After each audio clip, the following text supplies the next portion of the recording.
Boa noite, seja muito bem-vindo ao culto vespertino da Segunda Igreja Presbiteriana de Jundiaí, do dia 19 de julho de 2020. É tempo de adoração, é tempo de louvor, é tempo de reflexão, é tempo de conversão, é tempo de confissão, é tempo de alegria, é tempo de celebração. Estamos unidos no mesmo propósito, que é o de glorificar a Deus. Apesar de não estarmos juntos no mesmo lugar, estamos unidos no mesmo propósito, que é o de dar ao Senhor todo louvor e toda a glória que lhe é devida. Eu quero chamar a sua atenção e convidá-lo nesse momento para a leitura do último versículo do Salmo 99. Abra sua Bíblia no Antigo Testamento, no livro dos Salmos. Quero ler com você nesse momento o último verso, que é o verso 9 do Salmo 99. A palavra de Deus diz o seguinte: exaltai ao Senhor, nosso Deus, e prostrai-vos ante o seu santo monte, porque santo é o Senhor, nosso Deus. Quero destacar duas verdades que podemos aprender com esse versículo. A primeira verdade é que Deus é santo. Deus é completamente santo. Portanto, é digno do nosso louvor e da nossa adoração. A segunda verdade que eu destaco nesse momento é que o culto é algo comunitário. Exaltai ao Senhor, nosso Deus. O seu Deus é o meu Deus, é o Deus e Pai de todo aquele que já rendeu a sua vida a Jesus Cristo. Vamos, nesse instante, bendizer o nome do eterno Deus. Vamos orar? Pai bendito, Pai santo, o teu povo se coloca diante do Senhor nesse momento para te cultuar, para te louvar. Ó Pai, nós ainda infelizmente não temos condições de nos reunirmos presencialmente. Aliás, imploramos a Deus misericórdia e graça do Senhor no sentido de abreviar, ó Deus, esse impedimento, de abreviar, ó Deus, a dor que o povo está sentindo no que diz respeito à pandemia e às situações relacionadas a ela. Ó Pai, receba nosso louvor nessa noite. O Senhor é grande, é excelso e é santo. Nós nos prostramos diante do Senhor para adorá-lo, para servi-lo, para louvá-lo. É a oração do teu povo, e essa oração é feita no nome poderoso, precioso e santo de Jesus, nosso Senhor. Amém. Eu quero convidar você para cantar nesse instante. Eu quero convidá-lo para cantar aquela canção intitulada Quão Grande é o Meu Deus. O nosso Deus é grande. Essa é a nossa certeza. Convido você para, nesse momento, cantar essa certeza. Quão grande é o meu Deus.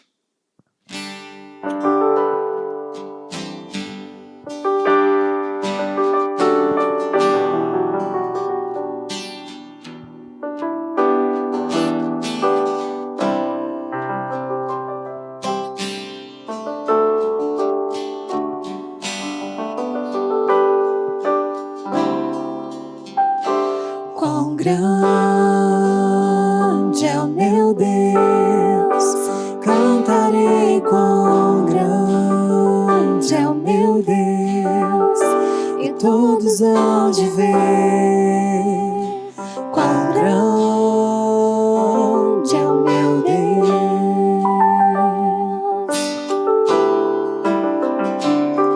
com esplendor de um rei, em majestade luz. Faz a terra se alegrar, faz a terra se alegrar. Ele é a própria luz. E as trevas vão fugir, tremer com sua voz, tremer com sua voz. Quão grande é o meu Deus, cantarei quão grande é o meu Deus, e todos hão de ver quão grande é o meu Deus.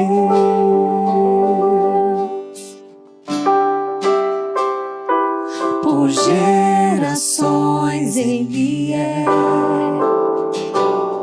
o tempo está em suas mãos, o começo e o fim, o começo e o fim.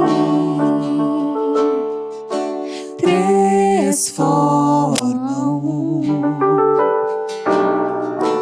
Pai, Filho e Espírito, Senhor de Criador, Senhor e Criador. Quão grande é o meu Deus, cantarei quão grande é o meu Deus, e todos hão de ver quão grande é o meu Deus.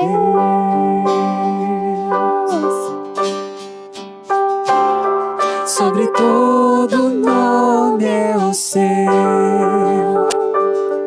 Tu és digno do louvor.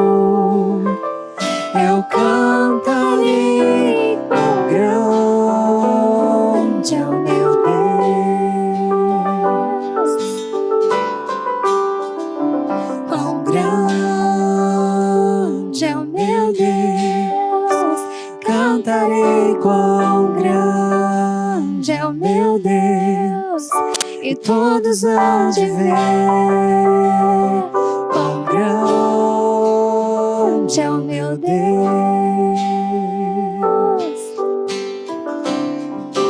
Quão grande é o meu Deus, cantarei quão grande é o meu Deus, e todos hão de ver quão grande é o meu Deus.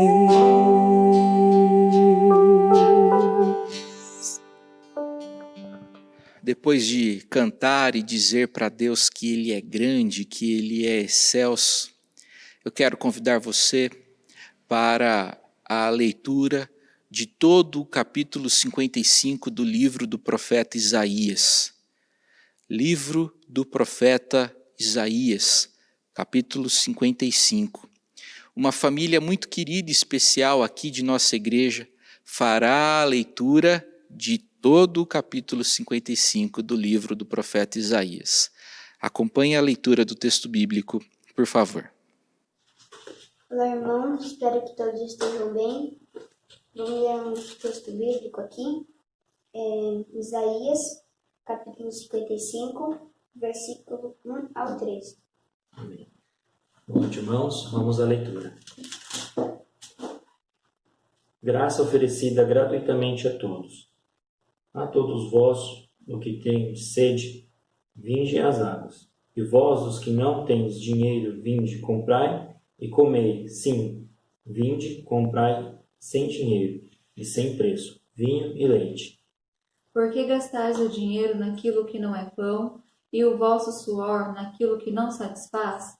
Ouve-me atentamente, comei o que é bom, e vos deleitareis em finos manjares.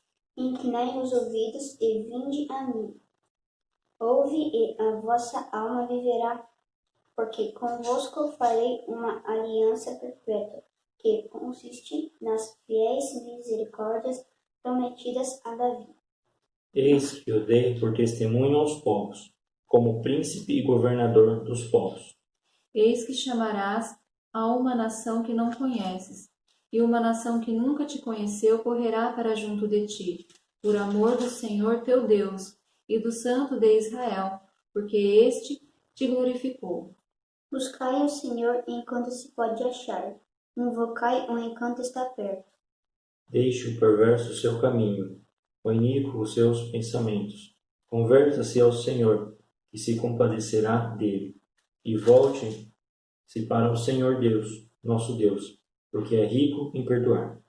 Porque os meus pensamentos não são os vossos pensamentos, e nem os vossos caminhos os meus caminhos, diz o Senhor. Porque assim como os céus são mais altos do que a terra, assim são os meus caminhos mais altos do que os vossos caminhos, e os meus pensamentos mais altos do que os vossos pensamentos. Porque assim como descem a chuva e a neve dos céus, e para lá não tornam, sem que primeiro reguem a terra e fecundem, e façam brotar para dar semente ao semeador e pão ao que come. Assim será a palavra que sair da minha boca, não voltará para mim vazia, mas fará o que me apraz, e prosperará naquilo para que a designei. Saireis com alegria e em paz sereis guiados.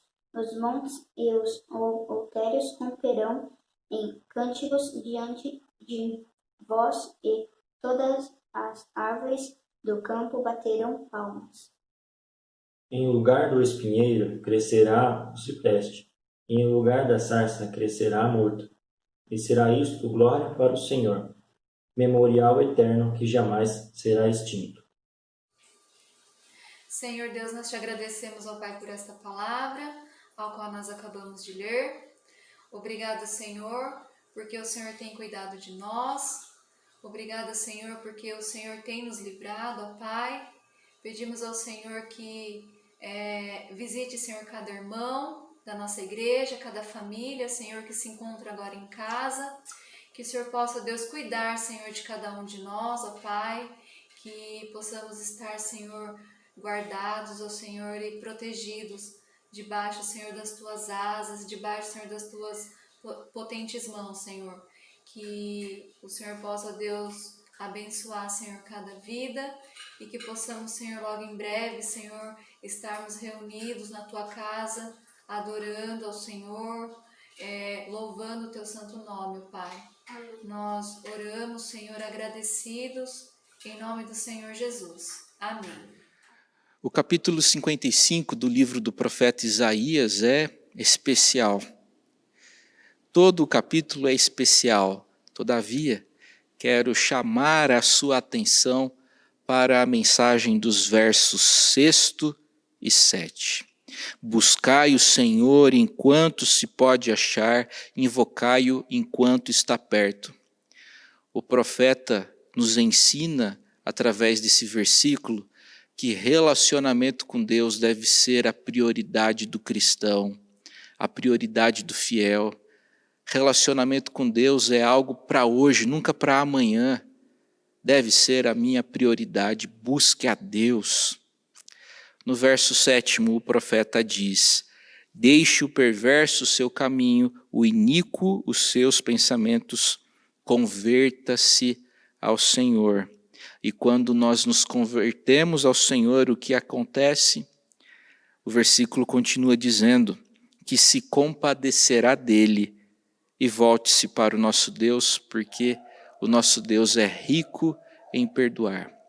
O profeta chama a nossa atenção para a necessidade de conversão.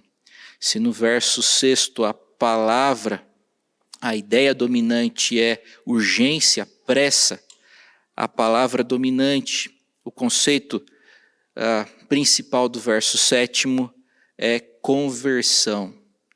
Quantas coisas que a gente faz e que a gente não deveria fazer.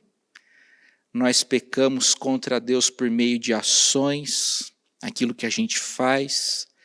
A gente peca contra o Senhor por meio de omissões, coisas que a gente poderia fazer e deveria fazer e não faz.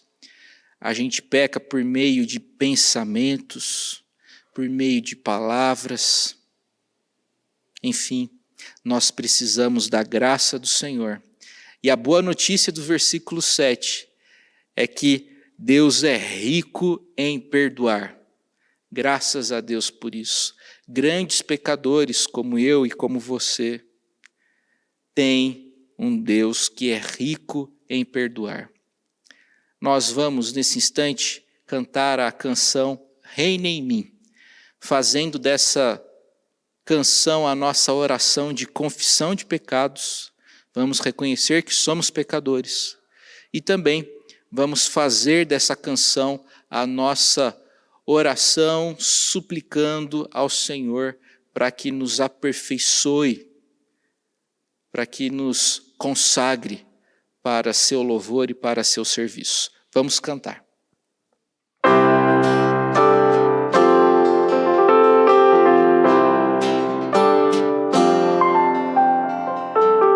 Sobre toda a terra tu és o rei, sobre as montanhas e o pôr do sol. Uma coisa só eu desejo vem reinar em mim, Senhor, reina em mim, com o teu poder sobre a escuridão, sobre os sonhos meus. Tu és o Senhor de tudo que sou. Vem reinar em mim, Senhor.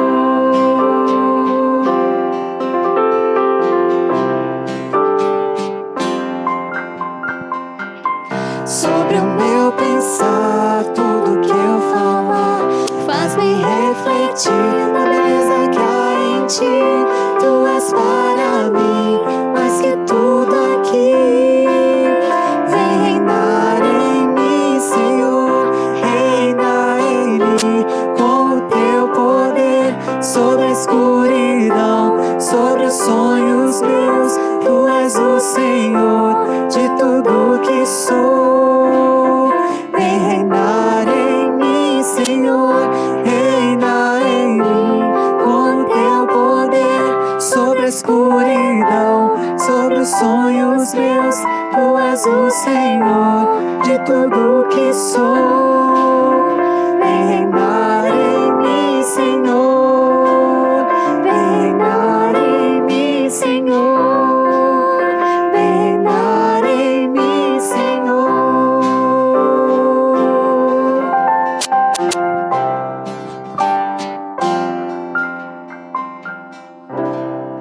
Nessa ocasião, quero chamar a sua atenção para o livro das Crônicas e para o que esses livros nos ensinam a respeito de um importante rei de Judá, o rei Asa.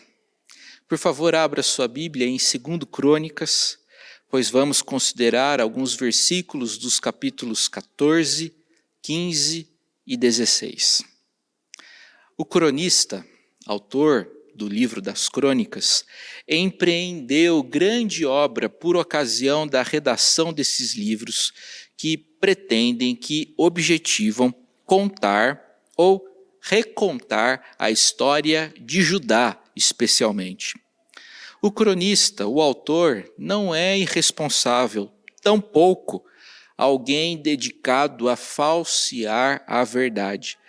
Na verdade, o cronista fez o mesmo que a teologia e a interpretação bíblica fazem até hoje. O cronista atualizou e aplicou o texto bíblico às diferentes situações da vida. No caso do livro das Crônicas, a obra foi escrita inicialmente, originalmente, para a comunidade israelita naquele período posterior ao exílio na Babilônia, motivo pelo qual é tão presente na teologia dos livros os conceitos de soberania de Deus e de retribuição divina. Enfim, a intenção do cronista, autor do livro das Crônicas, não era fazer história no sentido estrito da palavra, mas teologia. Asa foi o terceiro rei de Judá, depois do cisma que dividiu Israel entre norte e sul, Israel no norte com Jeroboão e Judá ao sul com Roboão. Asa reinou em Judá durante 41 longos anos e durante a maior parte desse tempo Asa experimentou paz no seu governo. Gostaria de dividir com você algumas preciosas lições que a gente pode aprender e assimilar a partir da trajetória de Asa e do retrato que o cronista nos deu a respeito desse importante personagem do Antigo Testamento. A primeira lição que eu destaco é a seguinte: desincentivo da idolatria e incentivo de relacionamento com Deus. Repito, desincentivo da idolatria e incentivo de relacionamento com Deus. Asa foi seguramente um dos melhores reis de Judá. Acompanhe comigo, por gentileza, a leitura de 2 Crônicas, capítulo 14, versículos 2, 3 e 4. Asa fez o que era bom e reto perante o Senhor seu Deus. Por quê? Porque aboliu os altares dos deuses estranhos e o culto nos altos, quebrou as colunas e cortou os postes ídolos. Ordenou a Judá que buscasse ao Senhor, Deus de seus pais, e que observasse a lei e o mandamento. Logo depois da afirmação da boa e nobre conduta de Asa, o autor, o cronista, quer justificar sua afirmação descrevendo a razão pela qual o personagem alcançou, assim, tão boa reputação. Nos versos 3, 4 e 5, encontram-se as várias iniciativas de Asa, destacando-se seu rompimento com qualquer espécie de idolatria e o incentivo continuado por parte de Asa para o povo buscar o verdadeiro Deus. Asa foi importante para Judá por causa de duas coisas, de duas ações que sempre caminham de mãos dadas: o desincentivo da idolatria e o incentivo de relacionamento com Deus. Veja só que bonito. Asa influenciou o povo a deixar de fazer aquilo que era errado e incentivou o povo para fazer aquilo que era certo. E esse deve ser sempre o padrão da vida religiosa: deixar de fazer aquilo que é errado e fazer o que é certo. Descontinuar qualquer tipo de compromisso com idolatria e buscar cada vez mais intensamente a Deus e as coisas concernentes ao seu reino. No Novo Testamento, o apóstolo João concluiu a sua primeira epístola, no último dos seus 105 versículos, com a seguinte recomendação: guardai-vos dos ídolos. É dessa forma que 1 João acaba. Guardai-vos dos ídolos. É interessante e curioso observarmos que não há menção direta sobre ídolos em todos os 104 versículos anteriores. Na verdade, como bom escritor, João resume o tema da sua epístola. Nos primeiros 104 versos de 1 João, o presbítero, maneira pela qual João se identifica em 2ª e 3ª João, trata sobre conhecimento de Deus, trata sobre andar na luz, amar a Deus e amar ao próximo. O que João parece estar dizendo é que os ídolos são o obstáculo fundamental que impede os cristãos de amarem a Deus e ao próximo. Isto é, os ídolos são o solo fértil no qual o pecado cresce, e o pecado nos impede de amar a Deus e ao próximo. As raízes da idolatria remontam ao princípio da humanidade. Nossos primeiros pais foram criados por Deus para servir e adorar unicamente a Deus.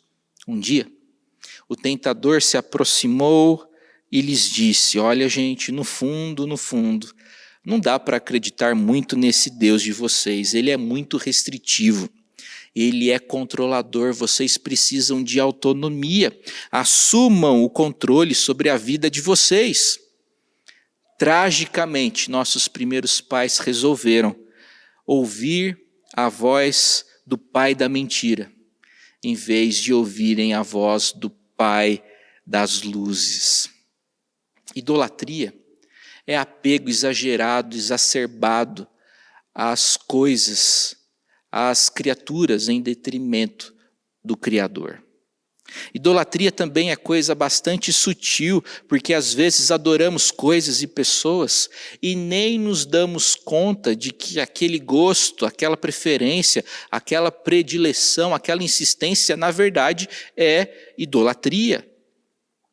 Asa, o rei Asa, rei de Judá, foi um monoteísta muitíssimo sincero. E ele combateu intensamente a idolatria em Judá. Seu reinado começou com reformas parciais, ele aboliu toda a prostituição religiosa.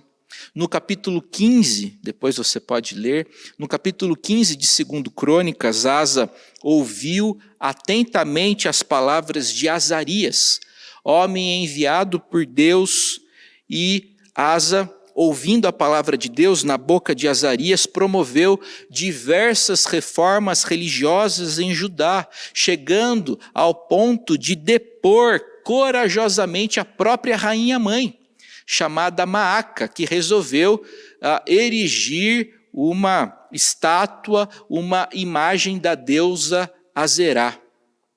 Asa era tão comprometido com um culto monoteísta e tão comprometido ao repúdio, a qualquer tipo de idolatria, que Asa pegou aquela imagem, pegou aquela estátua, a quebrou, a triturou e queimou o pó no vale de Cedron. É o que encontramos em 2 Crônicas, capítulo 15, versículo 16. A primeira lição que a gente aprende com Asa é o desincentivo da idolatria e o incentivo do relacionamento com Deus. A segunda lição que aprendemos com Asa é confiança em Deus e oração. Asa, como Roboão, primeiro rei de Judá, teve de enfrentar a invasão vinda do sul, dessa vez por parte de Zerá, o etíope. Enquanto o exército de Asa tinha o efetivo de 300 mil homens, um grande exército, o exército etíope tinha cerca de 1 milhão de soldados. Naturalmente, aquilo abalou e desestabilizou Asa. A capacidade do exército de Zerá, a capacidade do exército dos etíopes, pensando em termos de números, era mais que o triplo da capacidade do exército de Judá. O que fez Asa diante de tão grande perigo? O que fez Asa diante de tão grande ameaça? Asa orou. A oração de Asa foi bonita demais e está registrada lá no versículo 11 do capítulo 15.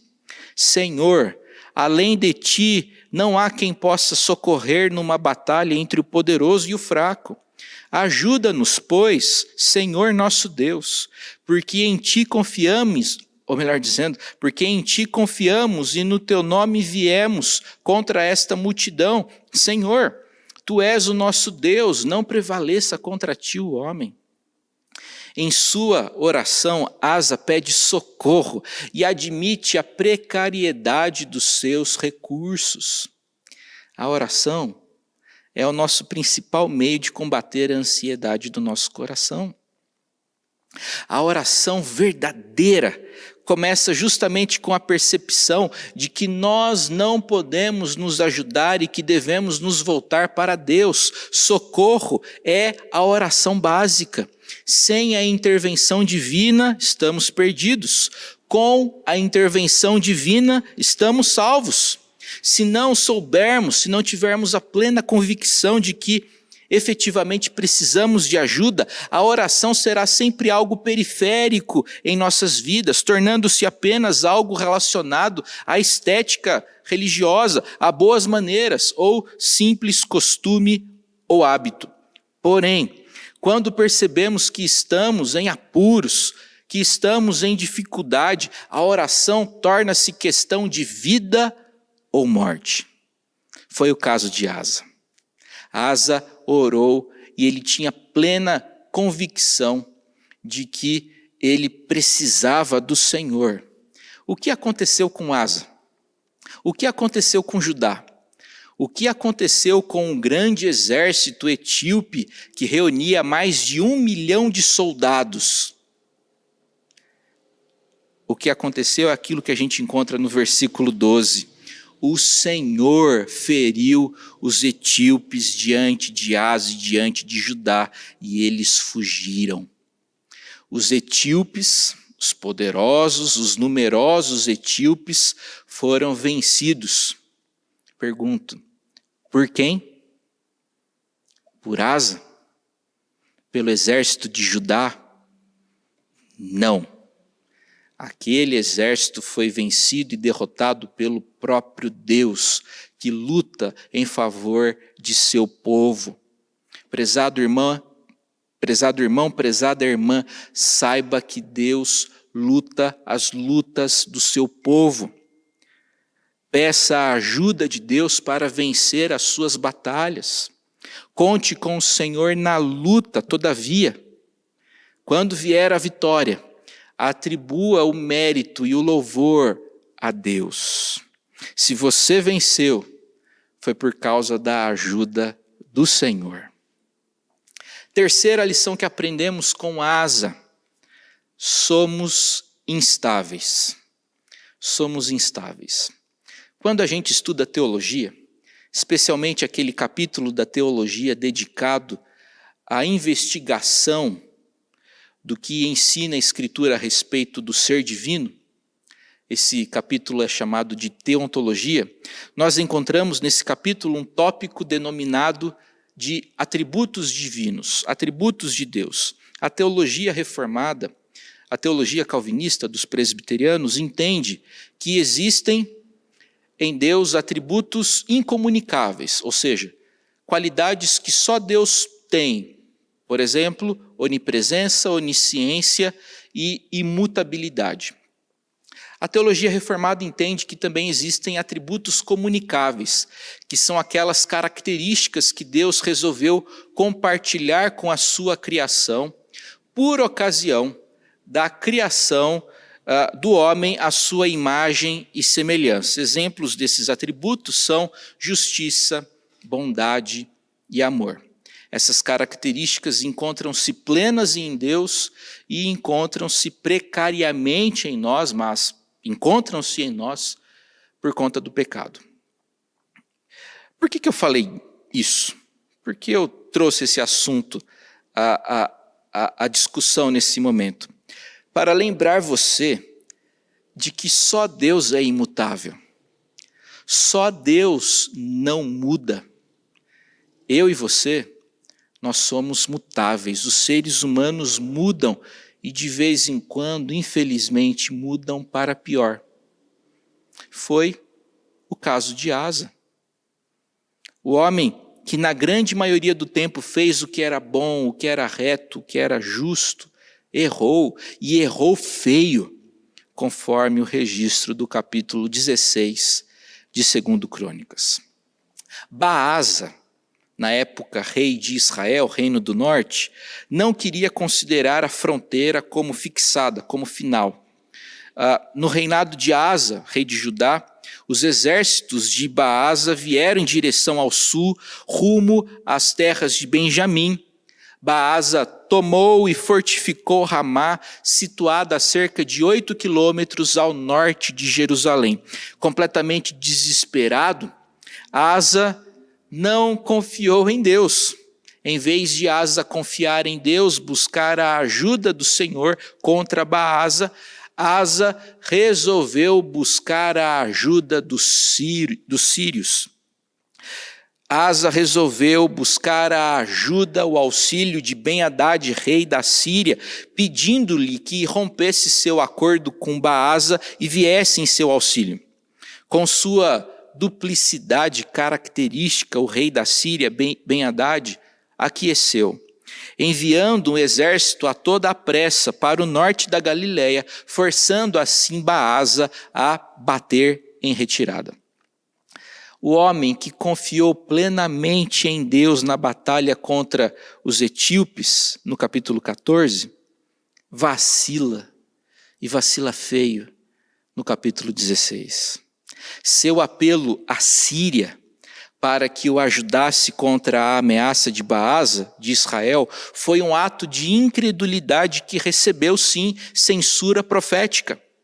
Tal ato foi ainda mais inexcusável em vista da grande vitória anterior sobre o vasto exército de Zerá, o etíope.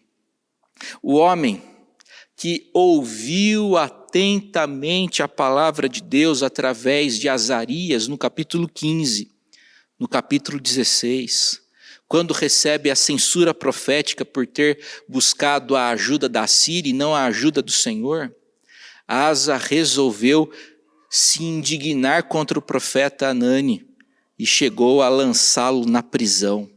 O homem mudou, e mudou para pior.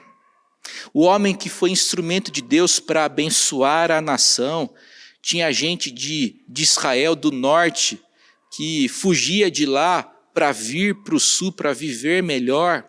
O homem que foi instrumento de Deus para abençoar a nação, no capítulo 16, o cronista diz que esse mesmo homem chegou a oprimir alguns do povo, segundo Crônicas capítulo 16, verso 10.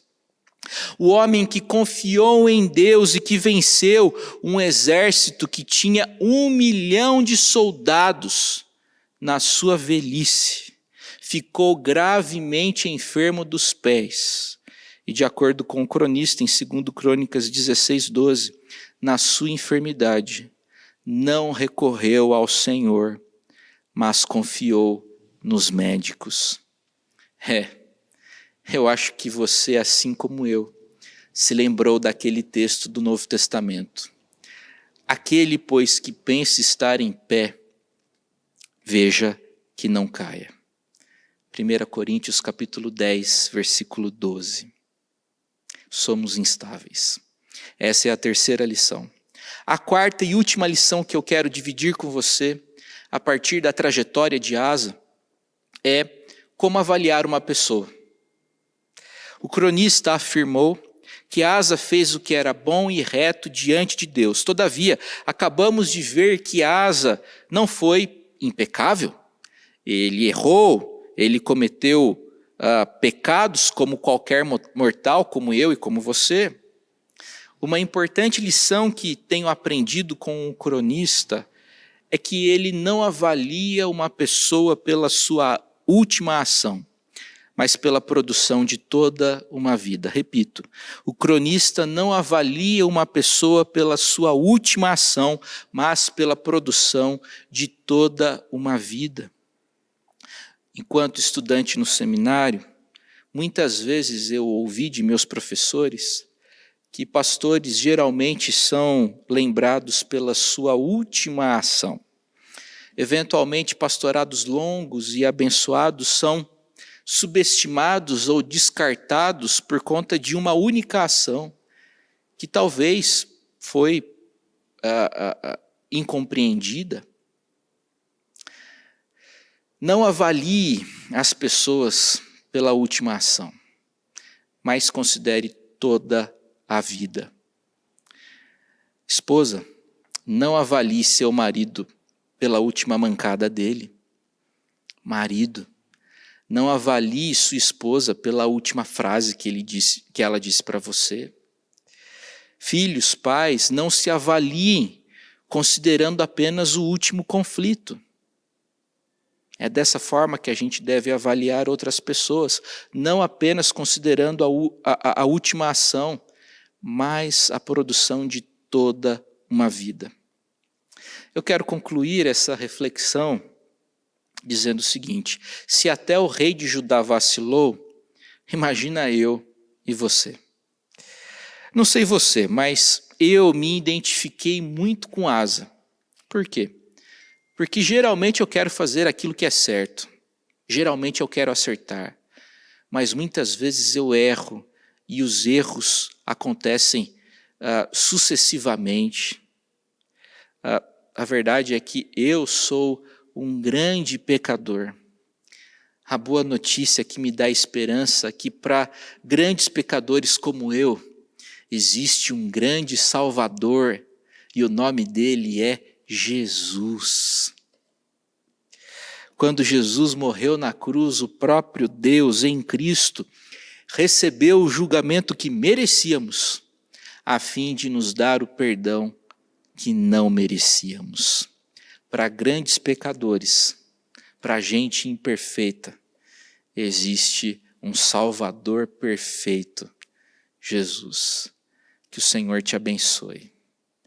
Eu quero convidar você para entoar nesse instante um hino do nosso inário. Vamos fazer desse hino a nossa oração nesse momento. Cantemos.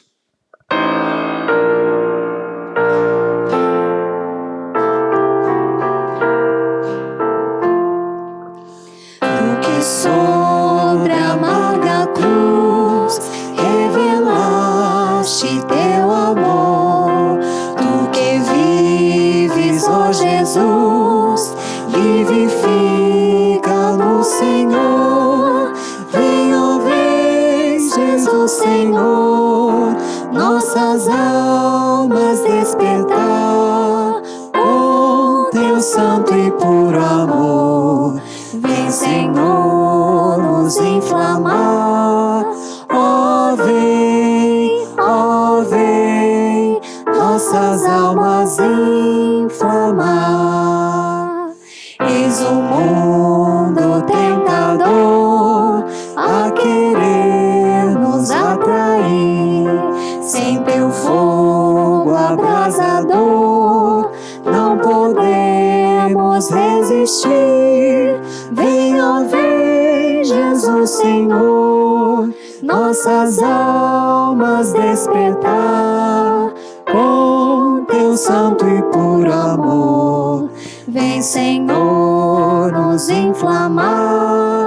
Ó vem, nossas almas inflamar. Quantos que corriam bem de ti longe agora vão, outros seguem, mas também sem fervor vivendo estão. Vem, ó vem, Jesus Senhor, nossas almas despertar com teu santo e puro amor. Vem, Senhor, nos inflamar. Ó vem, nossas almas inflamar. Vem agora consumir tudo quanto, ó Salvador, quer ativo resistir ao teu brando e santo amor. Vem, ó vem, Jesus Senhor, nossas almas despertar com teu santo e puro amor. Vem, Senhor, nos inflamar. Ó vem, nossas almas inflamar. Oremos. Pai bendito, nós te agradecemos pela tua palavra, te agradecemos por esse culto. Nosso objetivo é glorificá-lo, é adorá-lo em todo tempo. Obrigado, ó Deus, porque o Senhor falou conosco. Nos ajude, ó Deus, a rompermos com a idolatria, a buscarmos sempre ao Senhor, a termos confiança em Ti. Nos ajude, ó Deus bendito, no que diz respeito às nossas instabilidades. E, ó Deus, nos ajude sempre a avaliarmos outras pessoas, não considerando o erro recente delas, mas tudo aquilo, ó Deus, que essa pessoa já fez para nosso benefício. Ó Pai, abençoe a nossa cidade, a nossa igreja, as famílias da nossa congregação. Ó Pai, imploramos a Tua bênção sobre a nossa região, sobre o nosso estado, sobre o nosso país.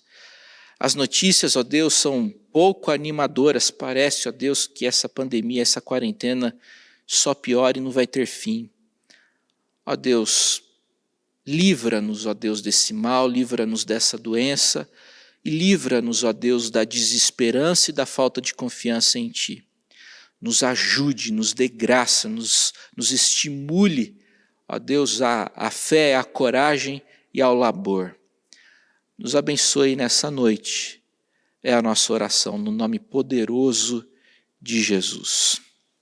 Que a graça do Senhor Jesus, que o amor de Deus, o eterno e bendito Pai, e que a comunhão e o consolo e a força do Espírito Santo do Senhor seja com você, com a sua casa, hoje e para todo sempre. Amém.